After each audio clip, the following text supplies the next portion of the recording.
All right, welcome back to Whence Came You, a Masonic podcast featuring research papers and discussions related to Freemasonry. I'm your host, Brother Robert Johnson. This is episode 225. Well, in the news this week, just know that we will be dark next week and the week after that. So for the next 2 weeks, there will be no show. We will resume shows 3 weeks, which would be the second Sunday in January.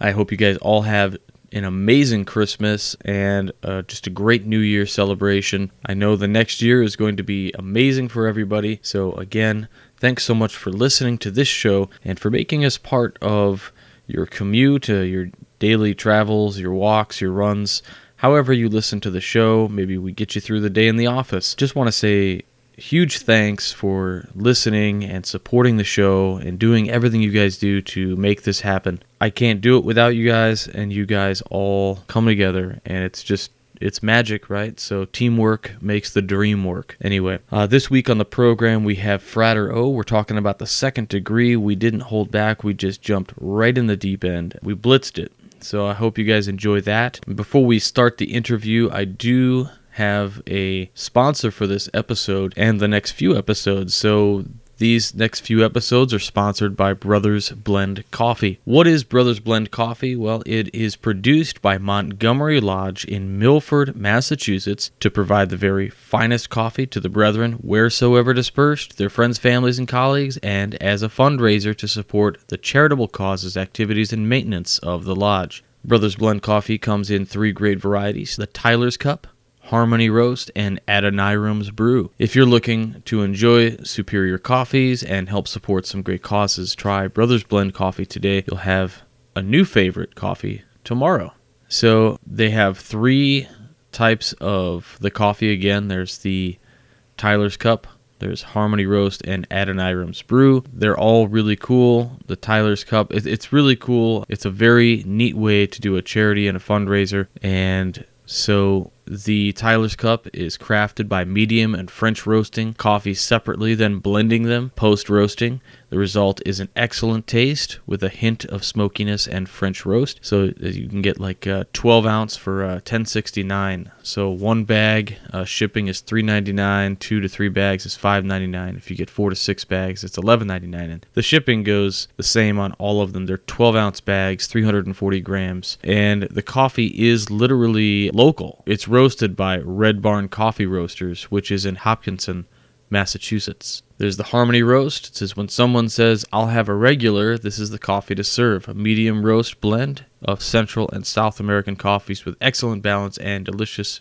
any way you like it. And the third is the Adonirum's Brew, which is an elegant and refined coffee from Indonesia. Very smooth, lower acidity coffee with a heavy body, even when medium roasted. A fantastic coffee if you take your cup with milk or cream. It says this is the webmaster's favorite. So I know guys who are on computers all the time. We live on coffee and energy drinks, so kind of funny. But in any case, please check those guys out. You can go to brothersblendcoffee.com, and again, it's put on by Montgomery Lodge in Milford, Massachusetts. So they also, it says, junior wardens and Masonic caterers ask about discounts on large orders. So if you guys want to do, maybe you serve coffee at every meeting, you want to get a bunch of coffee together, this would probably be a great way to support Montgomery Lodge's efforts and get yourself some of the product that you already use on a day-to-day basis anyway.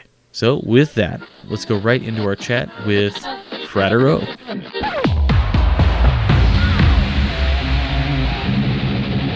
And now, here to blow your minds, Chisel Chat with RJ and Frater O. Total mind. All right, everybody, we are back as promised with Frater O on the program. This week we're talking about the second degree. We wanted to talk about it a couple weeks ago, and we missed our shot, so we're going to hit it up before the new year. Call me crazy. I'm sure we will eventually talk the third degree at some point in the future. But anyway, welcome back to the program, Frater O. Thanks for having me. It's great to be back, and I look forward to our discussion this evening. I know we just talked briefly a minute before we recorded here, and man, it's going to be an interesting show. So guys, buckle in, sit down, enjoy the ride, and We're going to take you on quite an interesting journey on the second degree. Just, I guess, some general history on the second degree. So a lot of guys out there, your newer Masons and things, you might not be aware. Masonry, as it is today, was not always this way. Up until 1717, your magic year in Masonry, I guess, there were only the 2 degrees. There was the entered apprentice and the fellow, or Fellowcraft. Fellow, multiple sources define the word fellow, and they kind of break it down. Either it's fee law or philoi, which Masonic Bible even has an entrance in there which says that it either means bound in mutual trust, or it could mean philogian, which is follower, which is kind of interesting because at that point you're actually no longer just this entered apprentice person coming in and bearer of burden. You're an associate. You are the brother who, you're not the master, you're not the low guy on the totem pole, you're the helper bee, you're the worker, you're the associate, entitled to some additional benefits. So it is interesting to note that. But what is kind of interesting is that the fellow did have, around 1717, they went ahead and created a system for a third degree. That system is first recorded, I think, in May of 1725 as the first Master Mason degree ever recorded. Before that, though, elements of the third degree were used in a somewhat high, quote-unquote, we'll say, high-degree ceremony where a senior fellow, perhaps somebody who served as the master of a lodge or something of that nature, the senior fellow was given a ceremony where he was given a kind of a sign and a word pertaining to the degree, or not the degree, just the high honor. And I'll spill the beans for you on what that word was and what the sign was, because those are long dead and not used in Masonry today. But the sign of the honored senior Fellowcraft was backbone, and the word was matchpin, which is pretty interesting. And I don't exactly know the significance of matchpin, but we can make some huge correlations to backbone. Frater O has mentioned it before. Go ahead and enlighten. If you look at we've talked about this before, the allegory of King Solomon's temple and the human body, being one and the same. And if you look at the spinal column, being the area to channel energy and enlightenment, one might think that the match pin is one when you light the backbone, you light that up and you channel that energy. Maybe it's about the Kundalini energy or chi or whatever you want to call it, or whatever. There's many different names. It's striking. It's really interesting to hear about it. So when we think about it, Frater just made this allusion to the human body. And in that second degree, a lot of people don't think it's so based on the sciences, but really it has a really deep philosophical pull. What we look at is, as you come into a lodge of Fellowcraft, when you become a Mason, you kind of go on a virtual tour, per se. And that's all I'll say about it. But 4 walls in a lodge. It's an oblong, square, or a rectangle. And you have these 4 cardinal virtues that are in the lodge, right? You have the east, west, north, and south. And so we kind of, on the esoteric level, we look at the east being spirituality, the west being kind of our normal, rational thoughts, things we understand, rational understanding. The south is kind of where the east and the west come together in this perfect balance that we should strive to be. And of course, then there's the opposite, which is the opposite of this perfect balance, which is where you start your tour in the lodge, right? So you go through the north, and it is what we call the lowest common denominators of our being. So everything that's the worst parts of all of us are kind of represented in this idea of north. And then it's further kind of going through where we look at north as this self, like if you look at them in learning abilities. So the north is self-impression, the west would be reason, the south would be the intellect, and the east would be your spiritual intuition. And what we find, if you look at like studies about humans and the way we learn, most people never go beyond self-impression or reason. They use those two things their whole life for learning. There's a really interesting book. It's really pretty funny because the book can be probably found for $5 at your Barnes & Noble, like holiday bookend bin special, but it's called Freemasonry Illustrated. And the guy actually makes an interesting point, and that's something we all know, which is you have to it's something we've talked about on the show, you have to be able to awaken that spiritual intuition in order to have a full knowledge of self in the world, and that the thoughts, words, and your deeds should reflect this balance that you're trying to get to. And so it's interesting that we go on this tour. And just before we started the program tonight, Frater O shared with me a quote from a book that you wouldn't quite find, perhaps Masonic or otherwise, but I'll have him read the quotes, and then if you can, try to take out anything that would allude to what this is, and then we'll tell them what it's from. Does that make sense? Yeah, absolutely. All right. So the first code is, there is no emotion, there is only peace. The second code is, there is no ignorance, there is knowledge. The third, there is no passion, there is serenity. Fourth, there is no chaos, there is harmony.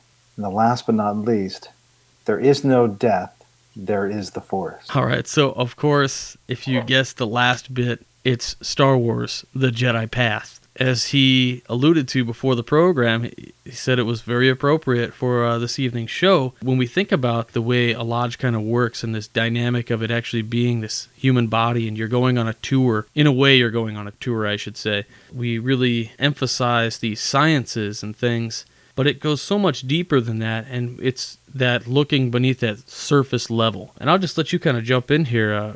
Yeah, definitely down the road, I think we should do an episode just on the correlations between Star Wars and Masonry, or just the idea of... That would be epic. You touched on the importance of the definition of Fellowcraft, which is really key to hit home. But the first degree we talked about really controlling the body and the fundamentals on what the body is. And you kind of alluded to this earlier, and how the second degree is about controlling the mind, and how the mind and body go together, and how important that mind is in controlling aspects of yourself and bettering yourself. And it's interesting, I'm not going to allude to it, but I'm not going to mention the working tools that are presented as an entered apprentice. There's 3 in particular, 3 that are really important.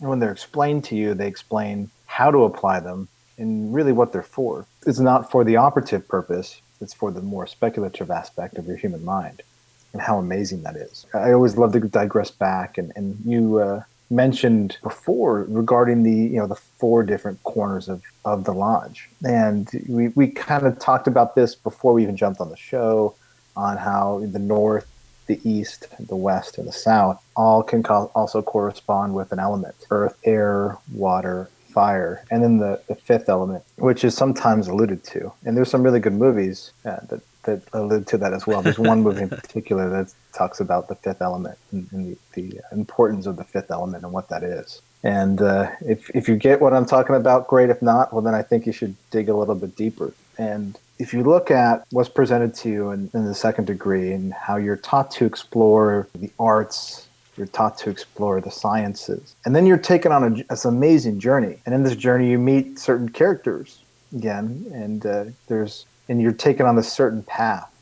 And what's explained to you is there's a ladder. And on this ladder, there's a system of checks and balances. Now, if we look at that compared to your mind, there's fail-safe. There's absolutely fail-safes. If you start talking deep on a topic and someone's not ready for that, it's not going to stick. Well, the same thing can be said for the warden. If you truly have not done your work as a mason, and you haven't focused on your ashlar and squared the corners and made it right to bring the stone to put it to wherever it's going to go, you're not going to be able to get past that first warden or the second warden to be able to truly put your stone where it's going to. I'm only going to allude to where that journey is, because the person that's been through the second degree, they know where that is, and who in the discussion that happens in the lecture that goes on there. That's very, very significant. But if we look at King Solomon's temple, again, as a human body, you're taught about two different pillars, those two different pillars possibly being legs. And then you're taken on this journey upwards into a certain area. That's pretty cool. If you look at King Solomon's temple, it's pretty obvious where that place is if you look at it as a human body and how important that place is. Would you call that place, I mean, some people will debate it, whether that place can be either in the mind, represented as the pineal gland, or some people represent it as in the chest cavity where the solar plexus is. What's your thought on this? I believe it's the heart, because if you look at the east representing the head, and it's the holies of holies, right? It's the place where only the priests of the high temple could only go access to where King Solomon kept the Ark of the Covenant, which was represented in the east, in the Holy of Holies. And then if you take a step back and you look at that chamber, and it's directly correlated with the heart. At least my thoughts. What do you think? I know there's arguments that go back and forth about this. All right. So when we talked about, there's people out there that say, no way. There is no correlation between Solomon's temple and the human body. That's just your interpretation. However, it is also the interpretation of the most worshipful Grand Lodge of ancient free and accepted Masons of the state of Illinois. That's right. In the 1967 Handbook, Part 71, Solomon's Temple. This is composed of questions and answers, and this is not giving away any ritual teachings or anything, but this is interesting, right? Because this is something we used to teach, and this is not found in the new versions of these books. So, what is the symbolic meaning of King Solomon's temple? Symbolic interpretation concerning the Temple of Solomon in all its aspects are practically inexhaustible. However, all rational opinion seems to center on the symbolic representation of man as the temple of God. So basically, it alludes to a whole lot more, but it's laid out right there.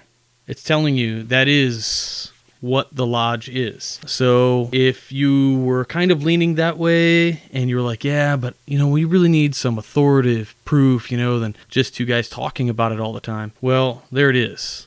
I'm sure if you look in some of your Grand Lodge books, official teachings, you might find the same thing. But again, if you want to know what book that comes from, it is the 1967 edition of the Intender Handbook from Illinois. I'm showing it to the camera like everybody can see it. This is an audio-only podcast, but unfortunately, guys, I am not able to scan and get this out to you guys. It's just too many pages. I certainly could probably scan that section if you all are interested. It would be pretty interesting, I think. But I digress. I'll give it back to Frater O. There's the battle constantly of people saying it is or it isn't. And what matters to the people that are listening to this and the people that are true seekers is whatever works for you, works for you. That's all that matters. No one can ever take that away from you. And so what works for me might be a little bit different than what works for Robert or any other brother. So but as long as you grab what you need on your journey for truth is all that matters. And we're talking about the details of the tenets of Masonry. So I think there's so many there's so much covered in the second degree. It's like, where do we go? It's like drinking through a fire hose. You're bombarded by so much. Let's start with some basic concepts, right? Like one of the things, and we've covered this on the roundtable, were the 7 liberal arts and sciences, where we cover grammar, rhetoric, logic, arithmetic, geometry, music, and astronomy. Now, what we can kind of gather from all this is that you're taught to study the sciences and, more importantly, philosophy. And many writers, Masonic books, and things of the nature will attribute philosophy as the house in which all religious mystery is stored. And it's interesting that we're charged to kind of look at philosophy in those ways, to dive into just philosophy in general, being a sort of catch-all for the mysteries of religion. We looked at several elements where we talked about water, air, fire, and earth, where they talk about water as being this physical nature in a physical form. Air is supposed to be symbolic of your mentality. Fire is kind of your will, so your ability to get things done, perhaps, if you want to look at it in that way.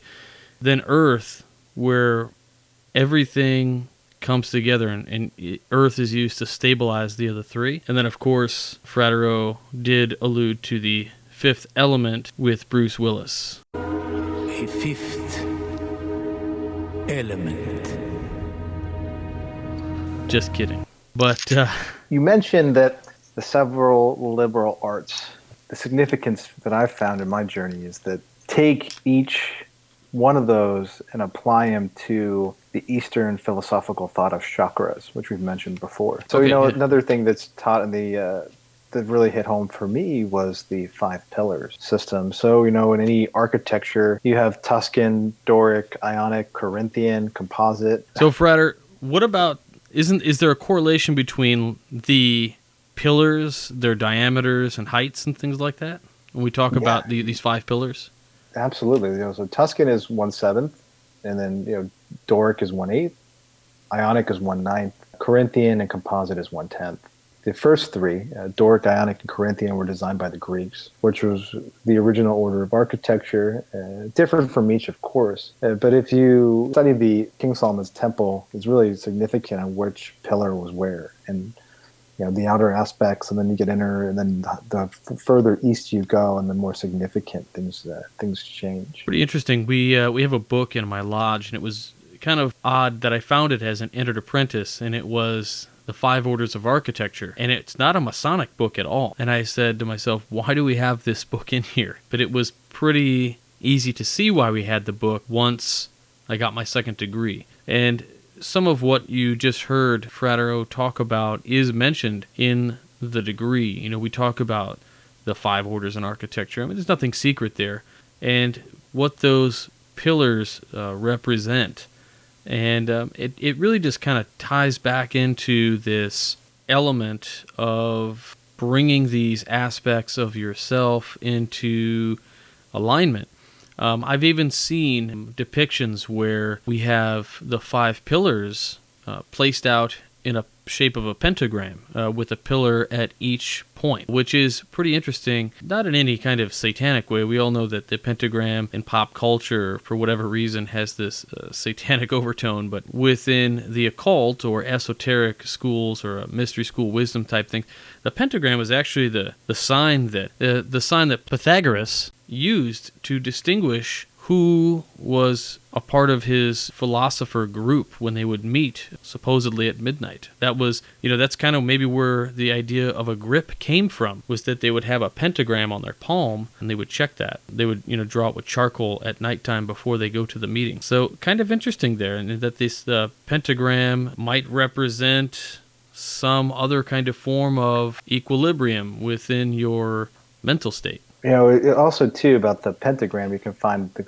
correlations written extensively about by Manly P. Hall on the microcosm of man. There's a really good book, Man, the Greater Symbol, and that gets really deep into the esoteric nature of man. And there's a lot of illusion of King Solomon's Temple and the pineal gland. And he also talks deeply about the several liberal arts and how important that was for any craftsman to master, to be able to even make the steps to that chamber, and how important. So if you didn't master your work on those 7 things, the wardens would stop you and they would test you both ways. And if you didn't complete it, you were not allowed past that, or allowed the password to move forward. It is interesting in all of the degrees in Masonry, this continued idea of obstruction, where this happens throughout the degrees in craft Masonry, and this happens in the Royal Arch system of degrees. It is very interesting, and what we can look at is, what do these obstructions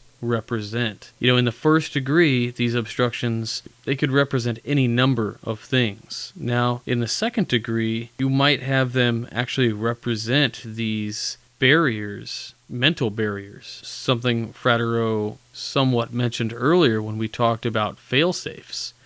There's a reason why dudes go crazy when they study the occult for too many years. There are several mathematicians who have committed suicide because they got, quote-unquote, too deep. They might be fail-safes. I'm not saying they are, and I'm not saying they didn't have other significant mental issues, but you have to understand that the human mind is so powerful, but it's also so delicate, and you need to be careful in the way you're programming your mind, which is a credit to the Masonic fraternity in itself, having devised a system of degrees that I would say opens minds in a receptive manner for the most part, for most people who are there for the right reasons. Very well said. Freemasonry does a really good job in presenting you what the system is and how that system works. And then I explain system to the conspiracy theorists that are listening. No, it's not the Illuminati to take over the world. It's more how to master yourself and take an idea or take a thought and to bring that from the intangible to the tangible and along that journey, as well as building yourself as a better character and squaring your actions as you more so to speak is like if you think of humanity as this big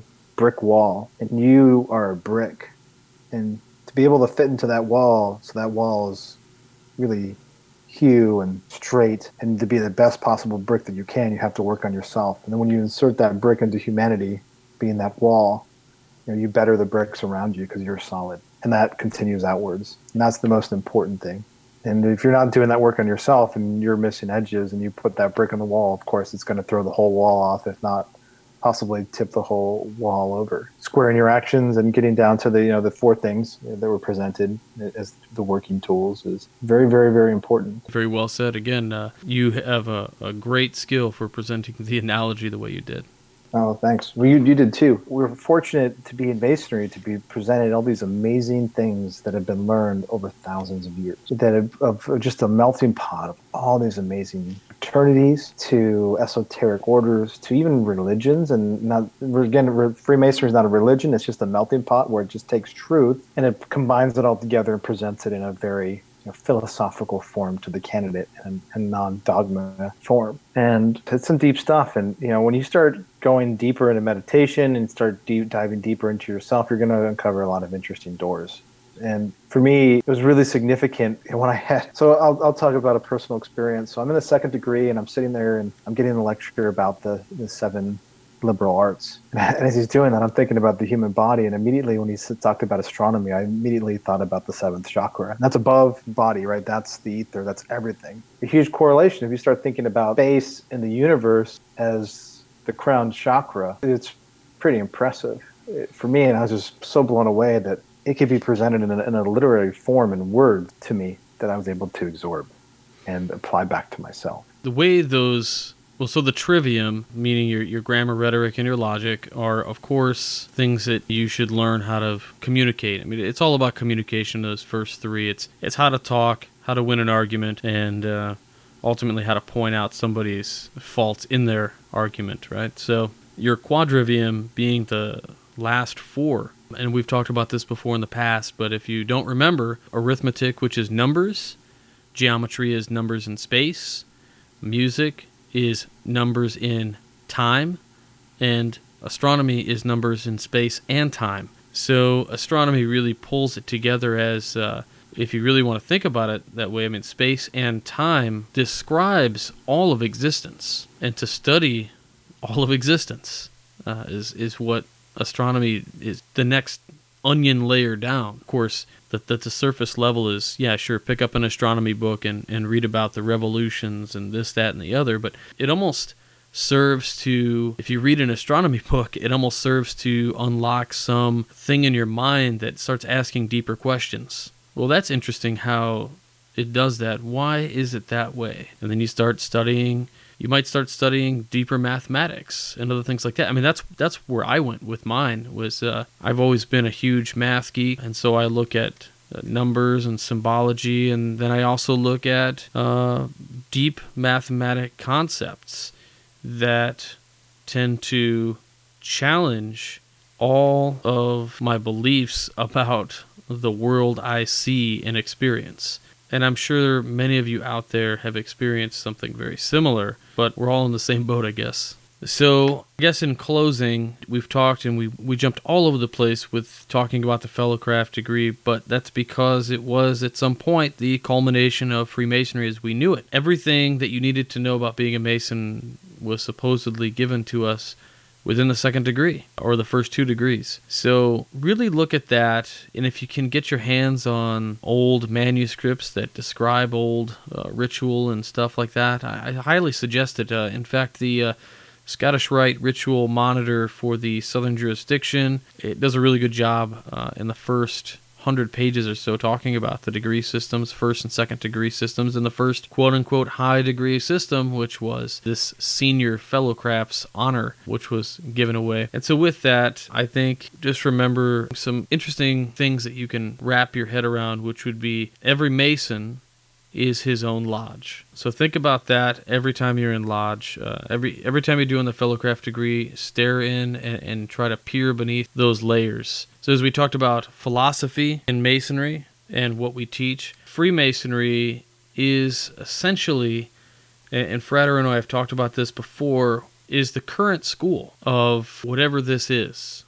Freemasonry is this successor of ancient mysteries in antiquity, right? So this is the school where we are supposed to do the big work. And I know that some lodges out there just don't do this. They're civic organizations or social clubs. They don't meet to talk about philosophy. Heck, mine doesn't either. But what is important is that on the outside we're having these discussions and you're talking with like-minded individuals and Masons who can help you by just being there and listening and letting you talk. And then if you listen while they talk, I mean, we really come away with some mind-blowing conclusions if you ever conclude. I mean, a lot of this you just can't have conclusions on because the ability to understand it is supposed to be beyond us, and we're never supposed to truly understand everything. But just think about that, and hopefully you guys will attend some Fellowcraft degrees between now and the time Frater and I talk about the third degree. And that'll be an interesting conversation, I'm sure. We'll have a lot more to talk about. And with that, I'll hand it over to Frater O for closing remarks. Polarity is an amazing thing, and it's found consistently throughout the universe, or even in your body or atoms. And, it's been represented very significantly here in the degree and, the power of what's been presented to you. Maybe you've seen the degree once. Maybe you've seen it 10 times. But every time you go back, just try to peel back another layer and look at them. What's been presented, because it's one of the most beautiful degrees and there's a lot of information that's represented, and usually it takes a lot more times to go back to have it stick. So just keep on trying to expand your horizons and try to dig deeper. Awesome. So for all of our listeners out there, just so you guys know, we haven't nailed down a date yet, but I believe Frater O will be joining us on the Masonic Roundtable at some point in the future, and hopefully we're going to have a really rad topic. We'll have a lot of fun with it. We will go all over the map, most likely, but John Ruark usually does a good job of keeping us in line, so look for that in the future on TMR. Just a reminder, we will be dark for the next 2 weeks on the show, so again, thanks for listening, and I hope you guys all have a phenomenal holiday, whether it's Hanukkah or Christmas, and everybody celebrating the new year, be safe. I don't want to hear about anybody getting in any trouble over the holiday season. That would just be a bummer. So with that, we'll talk to you a little bit later on there, Frater O. Thanks for having me on. Thank you. All right, always a great conversation with Frater O. We always talk about the coolest things together, at least to me we do. I hope you guys enjoyed the program, gave you something to think about over the break, and something to possibly bring up in your lodge conversations. Maybe around the dinner table, maybe in lodge, wherever you feel comfortable and wherever you guys have those conversations. The bar was a magnificent stream of mahogany extending the width of the room. Behind it, a gold-embossed mirror reflected a piano player. He thrashed around the keys, pumping out a new ragtime tune, not so loud as to drown out the constant din, and not so well as to make it recognizable. To his right, 6 men played poker at a table beneath a picture of a reclining, half-naked, painted woman, imagined to be of dubious moral character.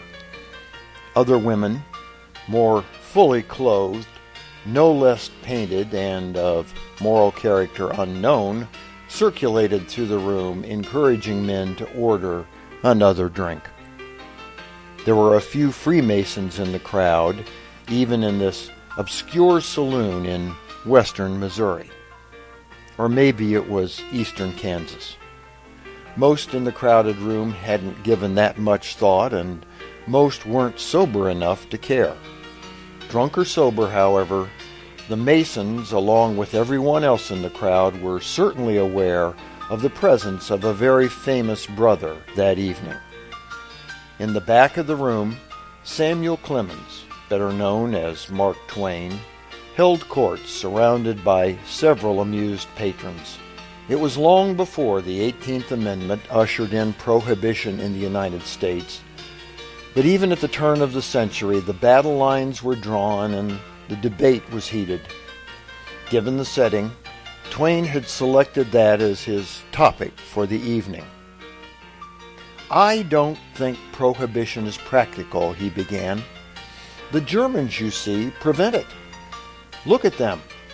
I'm sorry to learn that they have just invented a method of making brandy out of sawdust. Now what chance will prohibition have when a man can take a ripsaw and go out and get drunk with a fence rail? What is the good of prohibition if a man is able to make brandy smashed out of the shingles of his roof, or if he can get delirium tremens by drinking the legs off his kitchen table?" As the crowd roared, Twain stoked the fire. "Temperate temperance is best. Intemperate temperance injures the cause of temperance, while temperate temperance helps it in its fight against intemperate intemperance. Fanatics will never learn that, though it be written in letters of gold across the sky. What marriage is to morality, a properly conducted, licensed liquor traffic is to sobriety. In fact, the more things are forbidden, the more popular they become. It is the prohibition that makes anything precious." The mirror behind the bar suddenly shattered as if someone had thrown a bomb at it. The piano playing stopped, and the hushed crowd watched in horror as an angry woman smashed bottles, tables, and chairs with a small, menacing axe. Ranting about the evils of demon rum, she turned the mahogany bar into splinters. Furious, Twain stomped to the bar. The two glared at each other, nearly breathing fire. For a few seconds, each said nothing. They just stood, meeting for the first and only time in their lives, face to face, Mark Twain and Carrie Nation. "Madam," hissed Twain, "this is insanity." Of course, Carrie had her own opinion about the matter. "Drinking is insanity." "Women like you drive men to drink as the only way to be sane." "I married a fine man, a doctor. He was a pillar of the community until he started drinking. It ruined him and led him to an early grave." "A doctor married you?" "Yes." "He must have been looking for a cadaver." Their meeting was short but auspicious. As usually happened during Carrie Nation's escapades, the authorities came and took her away, screaming about the alcohol-flooded road to ruination, and exhibiting, thought Twain, exactly the same ugly behavior you might expect from some poor sot who was falling down drunk. For the Whence Came You podcast, this is Steve Harrison with the Masonic Minute. And I just wanted to remind everybody how to support this show. So if you go on over to www.wcypodcast.com and you click on the support the show links, you will see some banners to go and get yourself some things from onit.com, things like Alpha Brain, things like Hemp Force Protein. All those things are really awesome, and I use them on a day-to-day basis. I do stand by their product. I don't get their product for free. I still have to buy it, even though they support the show. But the great thing is that if you click through those links, you'll guarantee that this show gets a percentage of whatever you decide to buy from Onnit. And if you use the promo code WCY, you'll also get 10% off your order. So the nice part is there's a little bit of a gift for you and a gift for the show. So this is how we support the program. We also support the program through our pin sale. So we have lapel pins and a couple other items with the lapel pin design on our website at wcypodcast.com if you click on limited edition shop. So please head on over there and check those out and pick up one for your favorite Mason or for yourself. With that, let's go right into this week's Famous Freemason. So this week's Famous Freemason actually comes to us from a listener. He was doing some searching about Masonry on Pinterest and things of that nature, and he actually came across one that we hadn't covered before, which is not that hard if you look in the book 10,000 Famous Freemasons, where it actually lists Chief Crazy Bull, who is the great-grandson of Sitting Bull, who is also listed in 10,000 Famous Freemasons, and is said to have been a Mason and a member of Suffolk Lodge number 60 of Port Jefferson, New York. So very interesting, and I really couldn't find much information on Crazy Bull himself, although there was an article that this brother did go ahead and send me, which is a scan of a newspaper article, and is very interesting. I will go ahead and attach this to this week's episode in the bonus features. I hope you guys can check that out and possibly give it a good read. And so if you can come up with additional information regarding Crazy Bull being a